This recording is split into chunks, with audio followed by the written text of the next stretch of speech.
Tita Tanya Chinita. Sino? Ako? Isang mapagpalang araw. Ayon sa pagsisiyasat na ginamitan ng luhika, mahika at konsyensya. Ako si Manggas at ito ang Siko. Sino? Ako.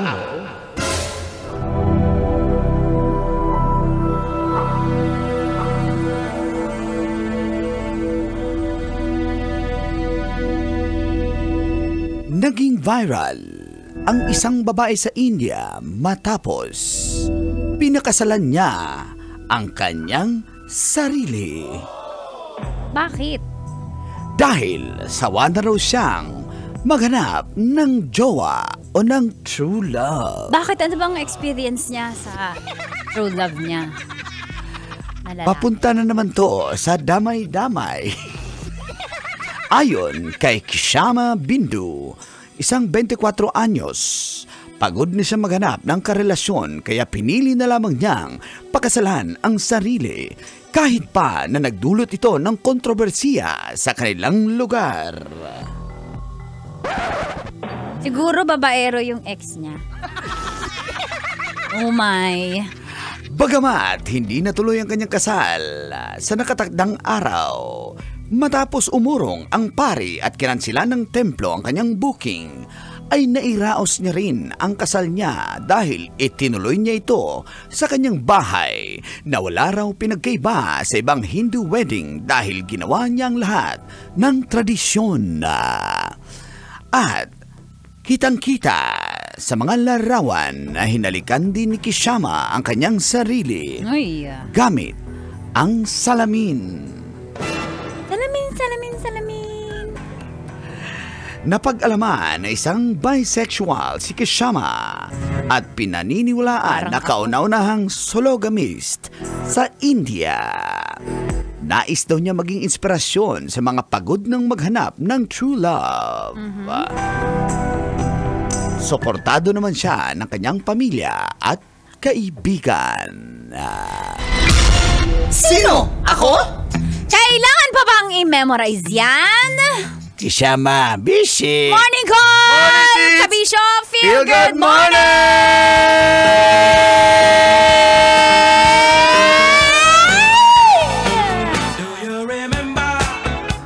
Friday the 13th, September 2024. Sa oras na 7:31 ay kasama niyo na ang cool na angkol.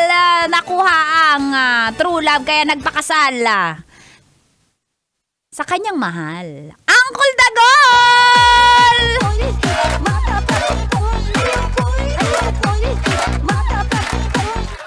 Kasama rin ang pambansang tita dahil kung bakit ka nanonood ng radyo. Minsan na ring hinalikan ang sarili. Tanya Chinita! My chinita girl, my chinita girl. Tits, Ganyan na lang gagawin ko. Bago yan, Tits. Ito muna, baka... Driver natin. Baka pwede itong maikis. Dahil bibigyan natin ng premyo si Uncle Rolando Barrientos na isang taxi driver. Ikaw yung panalo sa ating Love Knows to Boundaries ngayong umagang ito. 1,500 pesos. Bonus yan pag umabot ka pa sa oras na tinakda natin. Oo. Sige, before 8. Ayan, next 10 ko. Before 8. Ayan, dapat bago mag alas 8 ko, landito ka na. At dala mo yung suot mo na brief. Additional 500 pesos for a total of 2,000 pesos! Sa Love Knows No Boundary! Atid sa inyo ng 90.7 Love Radio! Balik tayo kay Kishama Ganyan na din Bindu. ako kasi pagod na rin ako sa mga lalaki. Papakasalan ko na lang yung sarili ko. Diba? At least ako, mabibigay ko sa sarili ko yung love. Ako naman talaga nag-aalaga yung sarili ko eh. Okay, so, hindi ako maninibago, di ba? Bibilang ko yung sarili ko ng flowers, bibilihan ko yung sarili ko. Pagluluto ko yung sarili ko, di ba? Magpa-pray kami ng sarili ko. Kawawa. Sandali. Excuse lang. Mawalang galang lang si Kishama Bindo. Oo. Pwede naman niya ako tawagin eh. Magpakasal lang naman. Ayaw pala. niya na nga eh. Kasi hindi pa niya ako nakilala. Kung nakilala niya lang ang isang mangkanor, malamang magpapakasal sa akin yun. Sayang, hindi lang sa amin namalikan mo sana. Makatikim ka na sana ng totoong tao. Makakatikim ng lumang gulong. May bukol-bukol na. Grabe sa lumang gulong. Oo, yung may ilang tapal na, yung pa rin yung ginagamit. At least na-recap. Ay, nako. Pero, ayan, sa tingin ng isang tita Tanya, bakit kaya ginawa ni Kishama Bindo yun sa kanyang sarili na Pwede pala yun sa kanila, no? pakasalan niya na lang sarili niya? Actually, umatras yung pare.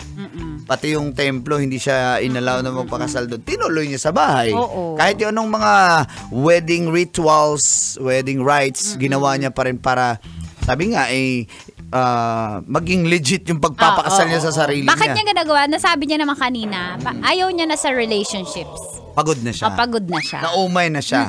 Sa mga babaero. Ayan, nadamay na naman ng mga siguro. Grabe, dami talaga. Dami ng yate dyan Diba? sa ano. Yung mga babaero, Uy, ang yate. ikaw lang lumipat ang sa mahal ano. ko. Pero pag talikod, gumaganon. Uy, di kami gumaganon. Sandali ba't ako Ano ba sinabi mga kanor? You're the only one. Pag lipat sa kabila, pag lipat sa kabila, you're the only one. Diba? At least you're the only one na sinabi, hindi you're the only two. Basic. O nga no? Basic.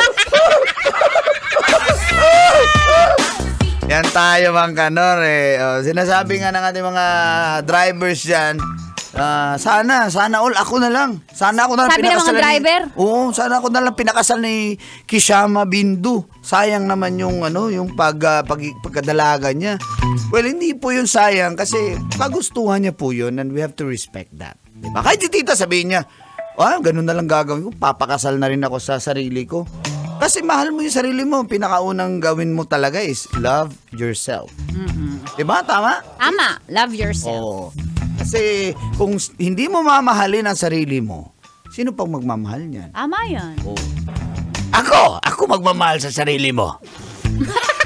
Mali. I love you sarili mo.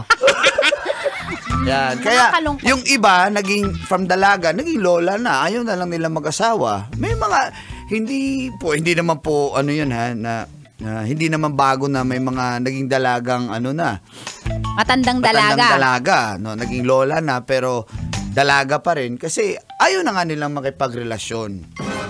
Nasaktan na. Yung lola. Yung dalaga. Iyak nang iyak eh.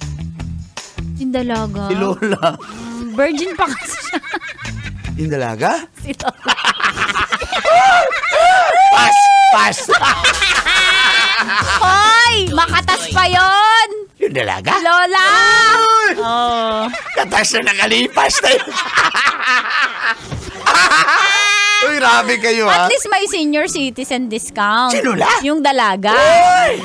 Dito ka sa akin. Yung dalaga. Ayoko kay Lola, yung dalaga. Grabe ka, juicy ka pa! Tuyot din naman yan sa'yo eh. Ulubot. Ayun na, personalan na. Ngayon lang ako nasaktan sa lahat na sinabi ni tita. Pero yan ang mga type ko talaga yan. Yung mga dalaga. Of course! Ayaw ko lumipat kay Lola. Maluoy. Uy, mga ka na mamili kasi crush ka rin niya. Ng dalaga. Si Lola. Lola, I respect you. Bless na lang. Bless na lang daw. Sila yung pag may piyesta, sumasayaw sa karakol, yung gumagano. Ay, yung dalaga? Yung yung lola, mga lola. Mga lola ba yun? Hindi ko alam yan. Yung karakol. Ano ba? Parade? Oo, yung sumasayaw ng santo. Sa likod ng, okay, parang okay. backup dancer. Okay. Yung sa mga prosesyon. Ayan. Siyempre, madasalin po yan. Si Lola. Yung dalaga. Syempre, mana sa akin yun eh. Loyal eh. Yung dalaga? Oo.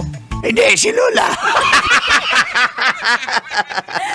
Ay, nako. Yung mga kabisyo natin, good morning pala. Ay, babatiin lang tayo saglit ha. Ito mga drivers natin. Ayan. Toda dyan sa may Pasig daw, palaging naka-tune in. At si Nilo Taroy dyan sa Pasig. Salamat kay sa inyo. Ayan, salamat. Ayan. Ay, kay Mama Belen at Papa Joseph diha sa Busaon, Tagum City. Good morning sa inyo diha. I miss you. See you soon. And mga... Ito naman, mga taga-palengke po sa may Commonwealth. Salamat Ay, hello. po. Uy, naka-tune in. Grabe naman. Yung mga taga-Elijah Hotel, laging nakatutok yan. Sabi nila, hindi sila babaero. Hi, Sir Arnold. Nag-react si Mang Kanor. Oh. Sir Arnold, huwag mo nga papasukin si Mang Kanor dyan. Doon ako sa... Sa Fin Boutique. Doon kita dadalhin. Sa Saan? Fin Boutique Hotel. Fin Boutique? Sa Bacoor naman. Oh, yan. Ganda ba yung receptionist doon? Oo, syempre. Basic. Tara na! Ano ba Sa nga? hotel. Okay. Ayoko kay Lola. Once again, sa ating mga kabisyo na nakatutok palagi, mga drivers na gusto pong manalo ng papremyo. Oo! All you have to do is bisita sa aming himpilan. Dito Masay Love Radio yan sa CCP Complex, Rojas Boulevard, Pasay City. Tatabi tayo ng Star City at Aliw Theater. So this is for Metro and Mega Manila only. Yes. And also mga taga Zamboanga City. Buenos dias! At sa mga taga Davao. Maayong buntag! Morning! Kaninyong tanan. Og Visayas, Mindanao, Luzon, asa man mo paingon, daghang salamat. Ayan. Thank you so much once again, si Uncle Rolando Barrientos na isang taxi driver. Punta ka na dito, Col. Pina-uptick, pina-live na. Para ibigay na namin ang 1,500 pesos. Bonus pa na 500 for a total of 2,000 pesos! Atid sa inyo ng stasyong number 1. Ito po ang 90.7 Love Radio! Kailan pa bang i-memorize yan? Basic!